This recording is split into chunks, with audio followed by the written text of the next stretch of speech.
Smoke rose from the twisted ruins of an alien marketplace. The once bustling trade hub of the neutral zone now looked like a battlefield.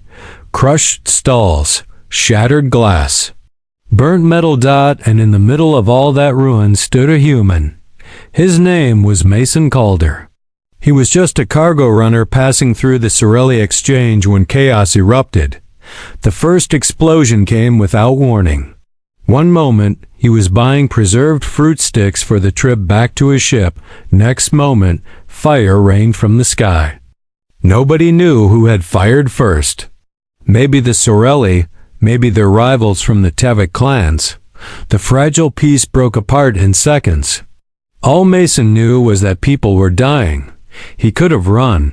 His ship was only 2 blocks away. But he saw her. A tiny, fragile figure, an elder of some kind.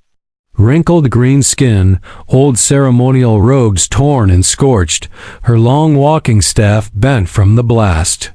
She was trying to pull herself up from the rubble but couldn't move. Everyone else was running, screaming, leaving her behind. He didn't think. He ran to her. "Ma'am," he shouted, crouching beside her. "Can you move?" She hissed in pain, her chest rising unevenly. Her 3-fingered hand reached for him. "Too old. Too slow," she muttered in broken standard. "Leave me." "Go." "No chance," Mason said. Blaster fire screamed above them. Someone had spotted them. He grabbed the old alien woman, cradled her over one shoulder, and dashed into the alleyway between smoking buildings. By the time he reached his ship, he was coughing black smoke. The docking zone was chaos ships lifting off, others burning, pirates raiding the distracted vendors. Mason shoved open his hatch, slammed the door behind him, and lifted off just as another round of fire hit the landing pad. He'd saved her. But now what? The old alien woman lay unconscious in the medbay for the next 8 hours. Mason checked her vitals. Her 2 hearts were weak but stable. She had cracked ribs and bruised lungs. He wasn't a doctor, but his ship's AI assisted with enough emergency care to keep her stable. When she finally opened her eyes, she whispered one word: "Promise." Mason leaned closer. "Sorry?" She blinked slowly, then placed her trembling hand on his chest. "You have good soul. Human." "What is name, Mason?" "You saved Sorala." "Sorala is grateful. I'm glad you're okay," he said. "Just rest. We'll get you to a medical facility." "No."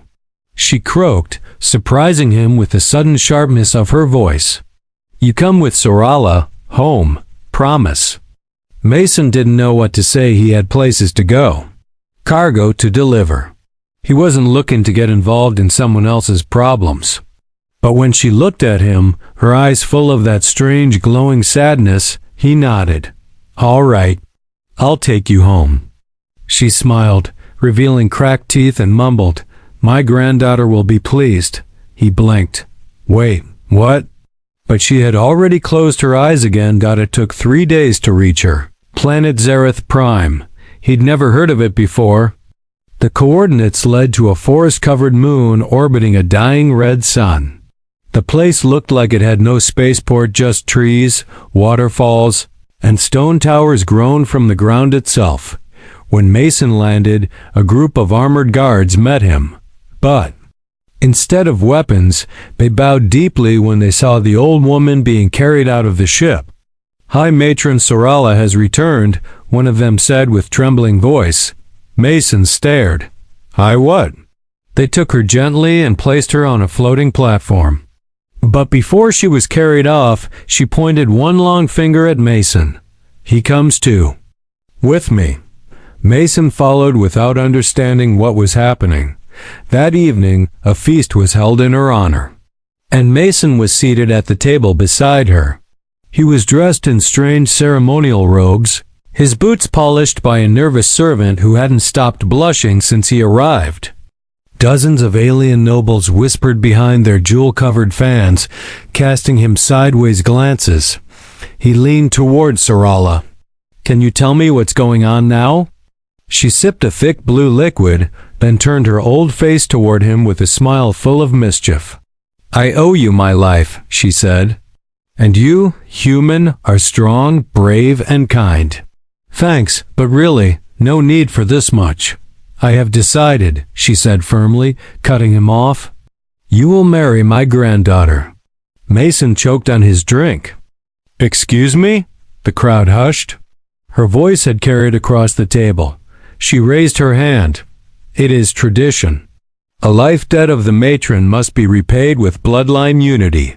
She is young, beautiful, fierce. I didn't sign up for this," Mason muttered. At that moment, a side door opened, and in walked the granddaughter. She was tall, regal, with shimmering skin like moonlight and glowing golden eyes.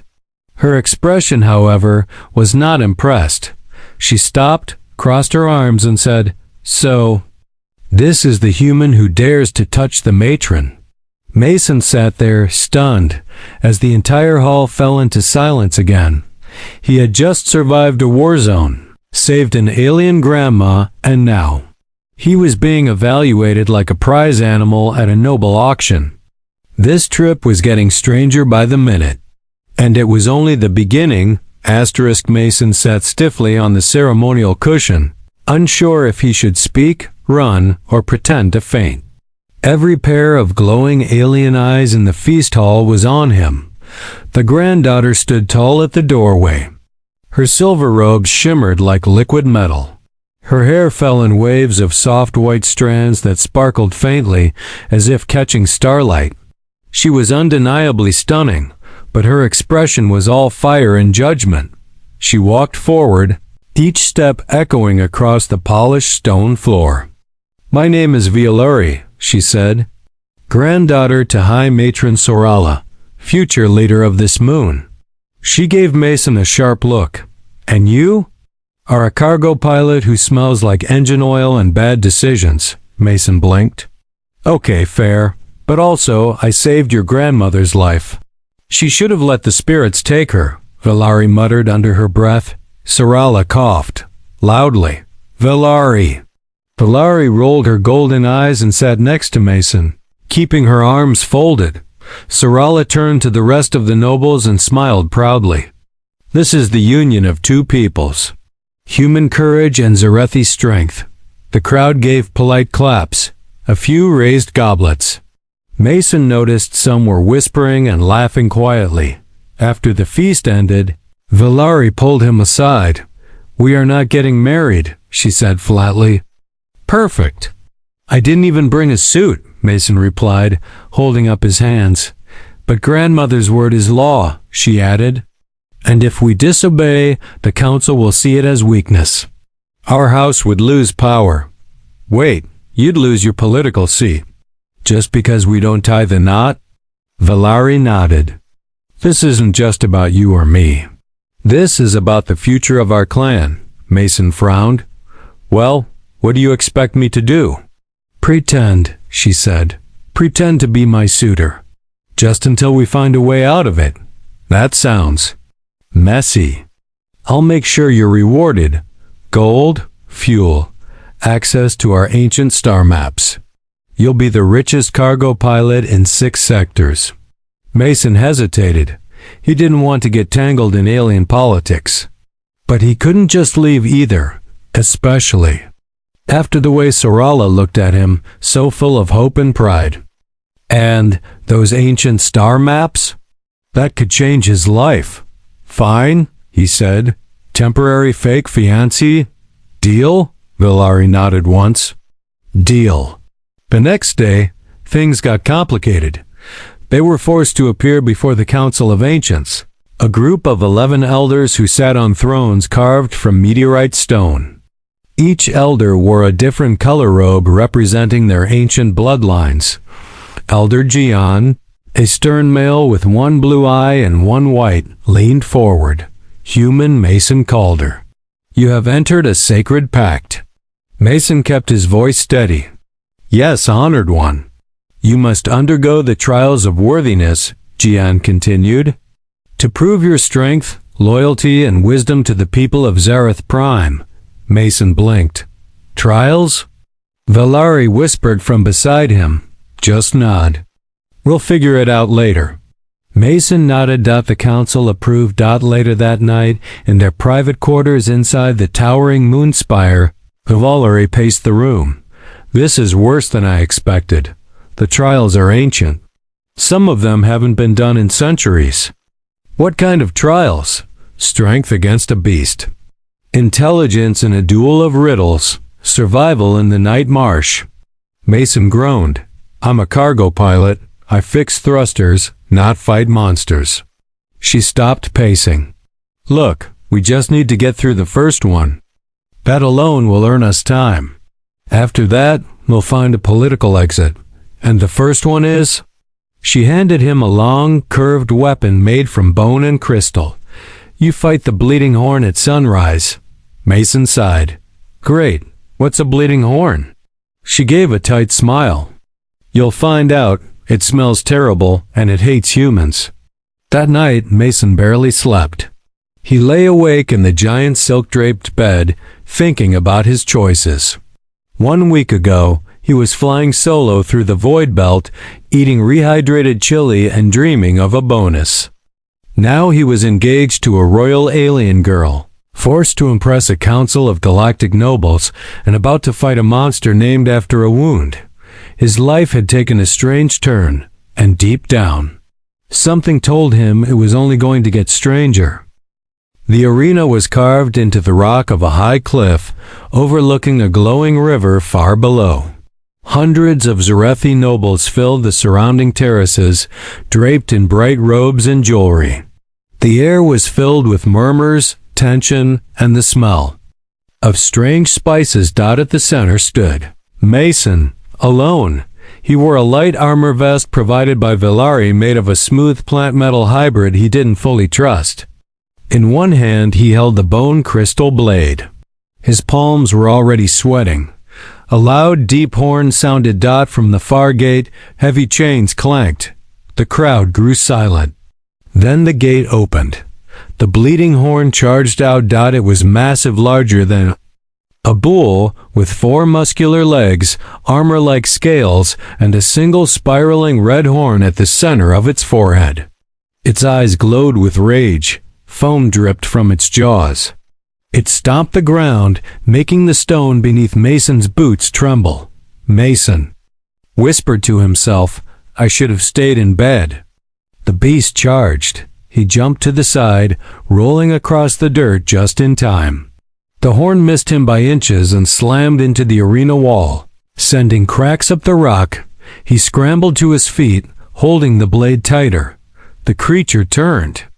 Again, slower now, watching him. In the royal booth, Sarala and Valari watched with very different expressions. The grandmother's eyes were wide with pride. Valari's jaw was clenched in frustration and concern. He's going to get himself killed, Valari muttered. Sarala simply smiled. No, watch. Down in the arena, Mason took a deep breath. He'd never fought anything bigger than a drunken miner on Sarek Station. But he wasn't about to die now. He noticed something strange.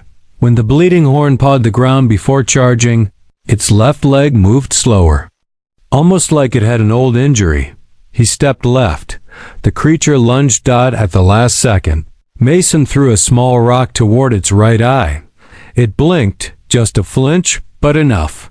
He dropped low, slid under its belly, and slashed the back of its left leg. The beast roared in pain. It spun wildly, confused, stumbling now. The crowd gasped. Mason didn't wait. He ran up the low ledge beside the arena wall, jumped onto the beast's back, and drove the blade into the base of its horn. It screeched and thrashed, but finally, with one last cry, it dropped to the ground. Silence fell. Then slowly, applause, cheers. The crowd rose, shouting and waving claws in the air. Mason staggered away from the body, panting, soaked in sweat and dust. He looked up at the royal booth and saw Valari, arms still crossed, but her expression had changed, slightly. After the arena was cleared, Mason was brought to the royal baths, cleaned, dressed, and sent to the Moonspire once more. Valari met him near the balcony overlooking the city. The twin moons shone above them. "You didn't die," she said simply. "Thanks for the vote of confidence. I'll admit it, that was impressive.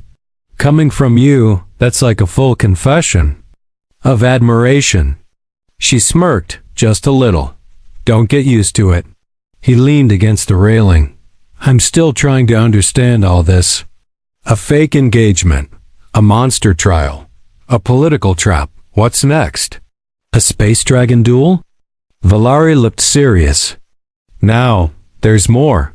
The council isn't done. They've decided to accelerate the process. Trial of wisdom is tomorrow." Mason groaned. "Let me guess, riddles? More than that. It's a test of logic, memory, and cultural knowledge. They'll try to make you look like a fool in front of nobles. Well, they won't have to try too hard." She stepped closer. "I'll help, tonight. We'll study. I won't let them humiliate you." He looked at her, surprised. "Why the sudden teamwork?" She paused, then said quietly, "Because I don't think you're like the others. You saved my grandmother. You fought with honor. And maybe this isn't just politics anymore." Mason felt something shift between them. Something small but real. They spent the night in the Moonspire's library, surrounded by glowing scrolls and whispering knowledge orbs. She quizzed him on Zarethi history, ancient traditions, and symbolic meanings. He memorized quickly, surprising. Then both died at sunrise. Valari looked at him across the table and said, "I think you're ready." "I hope you're right," he said, "because I'm already too deep to run." What Mason didn't know was that someone in the council had already decided he must fail no matter how well he did, and that someone was preparing to rig the next trial. The trial of wisdom took place in the ancient Hall of Echoes, an oval-shaped room carved from crystal stone deep beneath the Moonspire. The walls reflected soft light in all directions, and whispering voices of past trials played in the air like old memories. Mason stood in the center of the room. The elders sat in a circle around him, silent, unmoving. Valari stood just outside the circle, her hands tightly clasped behind her back. Her expression was unreadable. A glowing sphere floated above Mason's head. It was known as the Orbeus. It pulsed softly and emitted a calm female voice. Human Mason called her. "The trial of wisdom shall now begin." He swallowed hard. "All right, let's do this." The sphere spun slowly. "You will face 3 challenges. First, riddle of choice." A deep hum filled the hall. Then the voice asked, "A door leads to death. A second leads to freedom. 2 guardians stand before them. One always lies, the other always tells the truth. You may ask only one question to one guardian. What do you ask?" Mason had heard this one before back on Earth, during school. He replied, "I ask either guardian. If I asked the other one which door leads to freedom, what would they say? Then I choose the opposite door." The sphere pulsed brighter. "Correct." A soft murmur of surprise passed through the council. Elder Gian narrowed his eyes slightly. Valari smirked. "Second challenge," the Orbeus announced. Symbolic knowledge. Symbols appeared mid-air. A triangle, a serpent, and a spiral star. Then the question, in Zarethi legend, which symbol marks the path of rebirth? Mason thought quickly. Triangle was strength. He remembered that from Valari. Spiral star meant destiny. Serpent, he said. It sheds its skin. Rebirth. The sphere pulsed again. Correct. This time, a few of the elders exchanged glances. Elder Gian leaned toward a council assistant and whispered something. Valari saw it, but said nothing. Final challenge, the Orbeus said. Memory of voice. Suddenly, 5 different voices echoed in the room, each quoting ancient Zarethi sayings. One of them had spoken the line Mason learned last night. The river flows not to escape, but to find the sea. The Orbeus asked, "Which voice belongs to Elder Nyler, who first spoke this wisdom 900 years ago?" Mason listened again. The voices repeated. He closed his eyes. One had a smooth tone. One had a sharp break in the middle. It was the third voice. Confident, calm. The third, he answered. Silence. The sphere spun faster. Then, incorrect. A low gasp rippled through the chamber. Valari frowned and stepped forward. "That's not right." "The answer is final," Elder Gian said quickly. "But it's wrong," Valari argued. The third voice was Elder Nyler's. "I've studied the archive recordings myself." Gian stood. "The human has failed. The trial of wisdom. He cannot marry into royal bloodline." Mason looked around, confused. "Wait, what? You're telling me I passed 2 trials, almost got eaten by a monster, and I'm disqualified for getting one voice wrong?" Gian sneered. "One mistaken knowledge can lead to the death of thousands. We take wisdom seriously." Valari stepped between Gian and Mason. "You're lying. You changed the voice recordings." The other elders murmured in surprise. One stood. "Elder Gian, is this true?" He said nothing, but his silence was enough. The Orbeus pulsed again. Voice archive log confirms recent edits. Last change made by Elder Gian 5 hours ago. Chaos erupted. Mason stepped back. Watching nobles argue and shout, guards entered. The Orbeus glowed red. Gian tried to walk away, but was stopped. Valari grabbed Mason's hand and whispered, "Come on." They rushed out of the hall together, and didn't stop until they reached the balcony above the inner gardens. Mason caught his breath. "So, that was sabotage."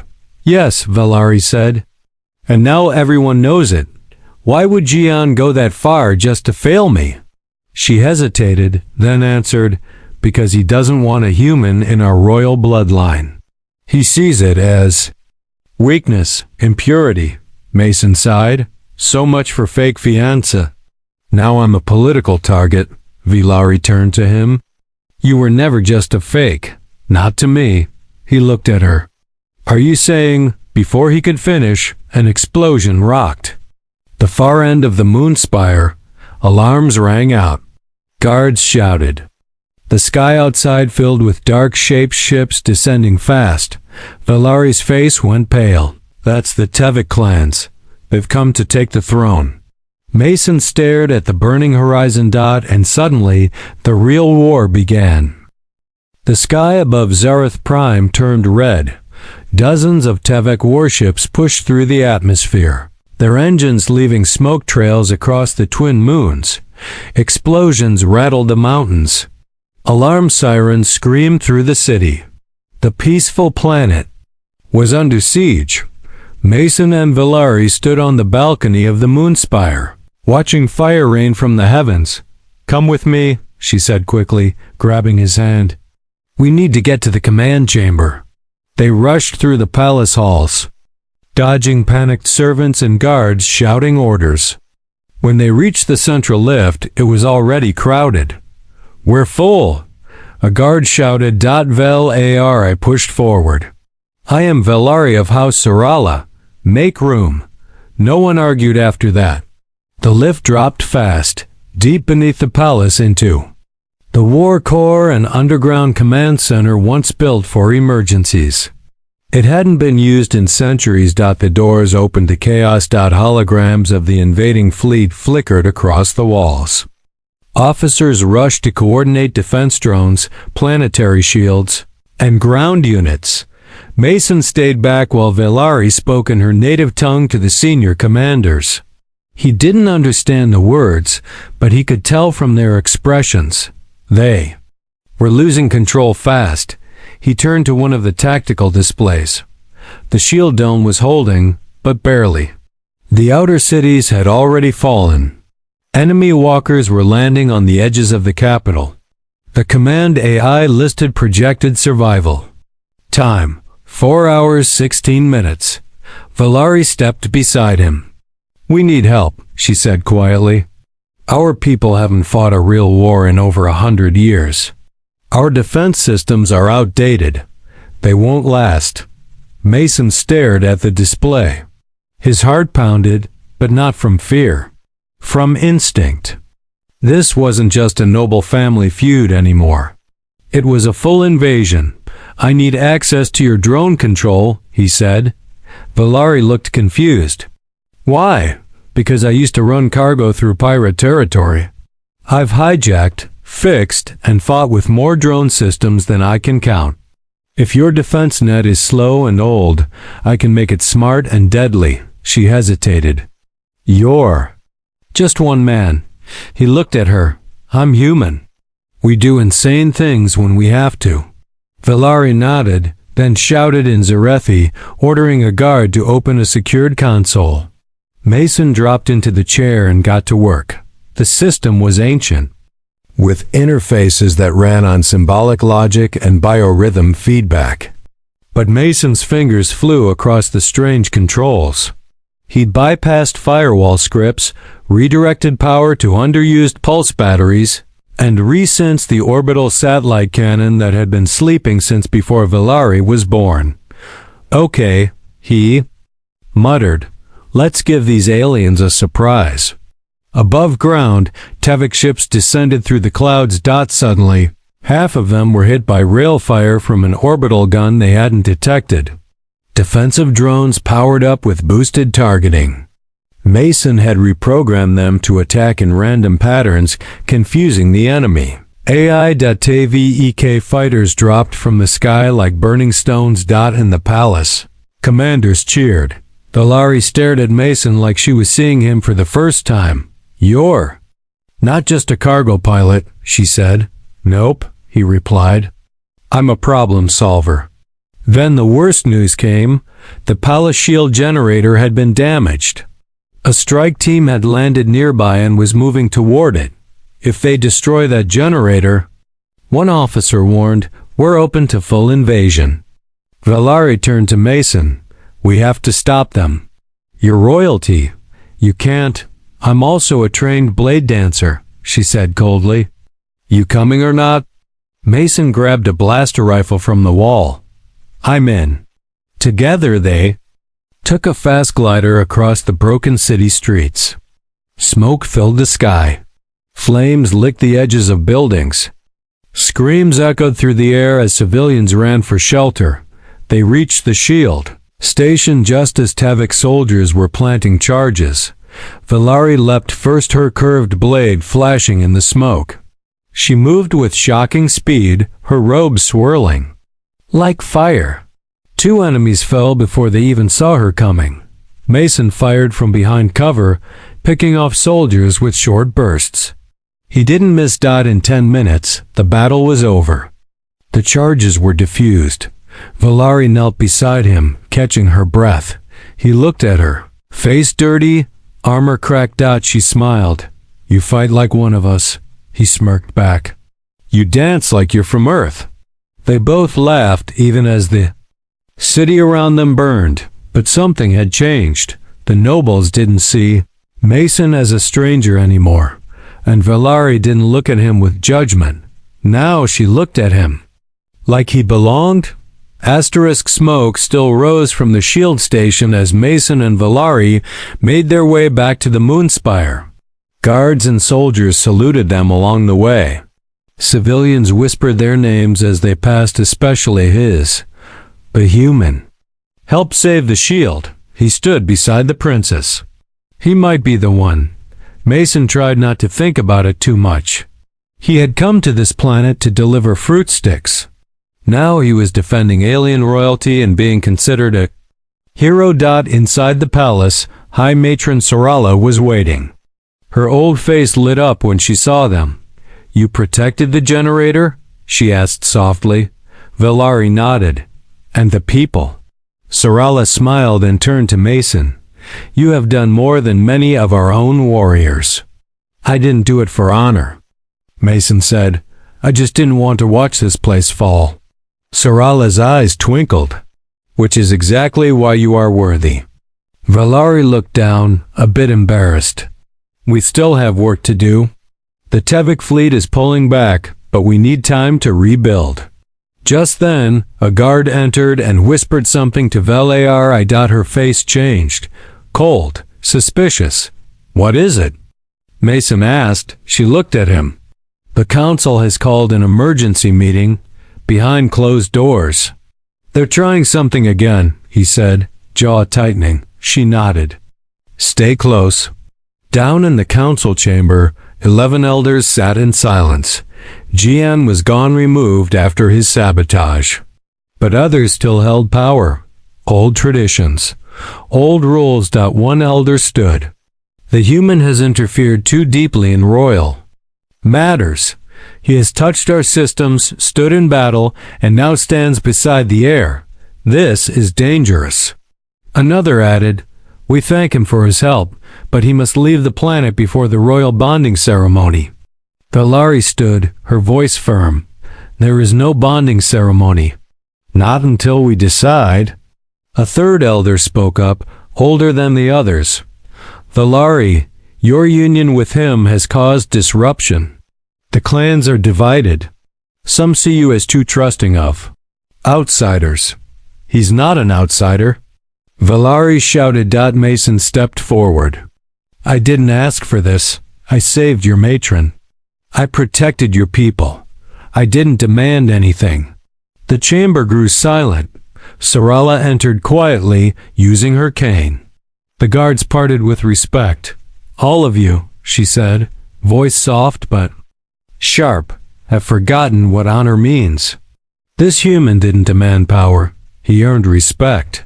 And if he chooses to leave, he does so as a hero. Valari's hands clenched. He doesn't want to leave. Mason looked at her, his voice quiet. Do you? She stared at him, unsure. The elders began to argue again.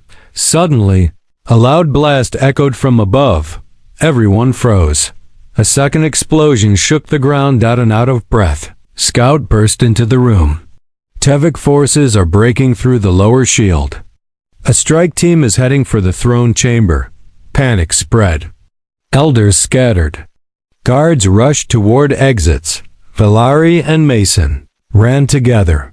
They reached the central throne chamber as the glass dome overhead cracked. Enemy fighters flew low, dropping black armored troops through holes in the ceiling. It was an ambush. Valari raised her blade. Mason raised his rifle. The enemy came hard and fast. Side by side they fought. Mason covered her with quick bursts while she sliced through attackers with smooth, practiced movements. They moved like they'd been training for this together for years, but it wasn't enough. More Tevik troops landed. Mason was hit in the shoulder. He dropped behind a pillar, groaning, blood soaking his side. Valari screamed his name, but she was surrounded. Then a voice rang through the chaos. Stop. Everyone froze. A giant Tevik warlord stepped forward. Black eyes. Red armor. Holding a glowing staff, he pointed at Mason. This is the one. The warlord growled. He is the threat. Valari stood in front of Mason, blocking the warlord's path. He saved our people, she said. He is not one of you, the warlord said. Give him to us, or we destroy this chamber and all within it. Mason struggled to his feet, pushing. Valari sighed gently. I'm not letting them kill your people over me, he said. No, Valari said, her voice breaking. I won't lose you. The warlord raised his staff. Mason looked at Valari one last time and then did something no one expected. He stepped forward and raised his hands. I surrender. Everyone gasped. Valari screamed. No. But Mason turned to her, smiled through the pain, and whispered, Trust me. The Tevik warlord grabbed him by the arm, yanked him close, and activated a teleport beacon. In a flash of red light, Mason vanished from the throne room, taken into enemy hands, and Valari collapsed to her knees. The Tevik ship cut through the sky, vanishing into orbit with Mason on board. Valari stood frozen, staring at the space above. Her heart beat wildly, anger and panic mixing like fire in her blood. She had watched him vanish, her human, her unexpected ally, her almost -FINCE acute. She turned to the guards. "Prepare my ship, now. Princess, the skies are unsafe. I don't care. I'm going after him." Inside the Tevek vessel, Mason sat chained to a wall. His shoulder burned from the wound. The warlord paced in front of him, amused. "You're braver than most humans I've met," the warlord said. "But foolish," Mason smirked through the pain. "That's what they say about humans. We mix bravery and stupidity in equal parts." The warlord leaned in. "You could have had power, respect, a royal mate. Instead, you gave yourself up. Why?" "Because I'm tired of seeing people suffer because of me," Mason said. "And because I knew what kind of idiot would come chasing after me." As if on cue, a loud explosion rocked the ship. Alarms blared. A hole tore open in the sidewall. Valari burst through it in a small attack glider, leaping from the cockpit mid-flight, spinning midair, and landing with her blade drawn. She sliced down 2 Tevik guards before they could even react. "Mason!" she shouted. He grinned. "Took you long enough." The warlord growled and charged her. Valari met him head-on. Their weapons clashed, his staff against her curved blade. Sparks flew. Mason used the distraction to yank himself toward the control panel. With his good hand, he triggered an override, depressurizing the side corridor. Emergency doors slammed shut. The air whooshed away, taking several Tevek soldiers with it. Valari kicked the warlord backward and drove her blade into the control panel behind him, frying the system. Sparks flew. The lights went out, then silence. She ran to Mason, breathing hard. "You're insane," she said. He smiled. "You came for me." "I had to. I didn't want to admit it, but I chose you. Not because of the council. Not because of my grandmother. Because of you." He reached out with his unchained hand and touched her cheek gently. "I choose you too." Back on Zareth Prime, the people cheered when their ship returned. The Tevik attack had failed. Their leader was gone. The invasion was over. A week later, the council held one final meeting. This time, it wasn't about punishment. It was about unity. Sorala stood beside Mason and Valari. "For centuries, we have lived by old laws. Closed borders. Pure bloodlines. But the one who saved our people came from the stars. From Earth. From a race we once ignored." She turned to the council. "We have a choice. Keep our walls. Or build a bridge." The room was silent. Then the oldest elder stood slowly and said, "I vote for the bridge." One by one, the others agreed. That evening, beneath the twin moons, the bond ceremony took place. Not because of tradition, not because of duty, but because 2 people from different worlds had chosen each other. Mason stood beside Valari in the glowing garden, dressed in fine robes stitched with silver thread.